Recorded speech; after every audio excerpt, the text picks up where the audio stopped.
ಮಹಾತ್ಮ ಗಾಂಧೀಜಿ ಮೋಹನ್ದಾಸ್ ಕರಮಚಂದ್ ಗಾಂಧಿ ಭಾರತದ ಸ್ವಾತಂತ್ರ್ಯ ಹೋರಾಟದ ಮಹಾನ್ ನಾಯಕ, ಅಹಿಂಸಾ ಮತ್ತು ಸತ್ಯಾಗ್ರಹದ ಹರಿಕಾರ.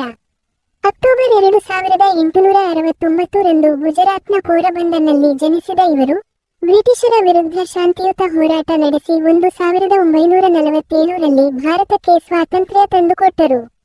ಇವರನ್ನು ಪ್ರೀತಿಯಿಂದ ಬಾಪು ಮತ್ತು ರಾಷ್ಟ್ರಪಿತ ಎಂದು ಕರೆಯಲಾಗುತ್ತದೆ. ಗಾಂಧೀಜಿ ಬಗ್ಗೆ ಪ್ರಮುಖ ಮಾಹಿತಿ.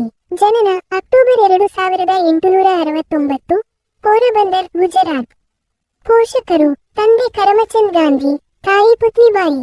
ಪತ್ನಿ ಕಸ್ತೂರಿಬಾ ಗಾಂಧಿ. ಶಿಕ್ಷಣ: ಲಂಡನ್ನಲ್ಲಿ ವಕೀಲಿ ತರಬೇತಿ 1891.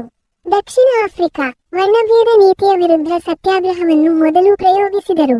ಭಾರತದ ಸ್ವಾತಂತ್ರ್ಯ ಹೋರಾಟ: 1915 ರಲ್ಲಿ ಭಾರತಕ್ಕೆ ಮರಳಿ ಕಾಂಗ್ರೆಸ್ ನಾಯಕರಾಗಿ ಚಂಪಾರಣ್, ಖೇಡಾ ಸತ್ಯಾಗ್ರಹ, ಅಸಹಕಾರ ಚಳವಳಿ, ಉಪ್ಪಿನ ಸತ್ಯಾಗ್ರಹ, ದಂಡಿಯಾತ್ರೆ ಮತ್ತು ಕ್ವಿಟ್ ಇಂಡಿಯಾ ಚಳವಳಿಗಳ ನೇತೃತ್ವ ವಹಿಸಿದರು.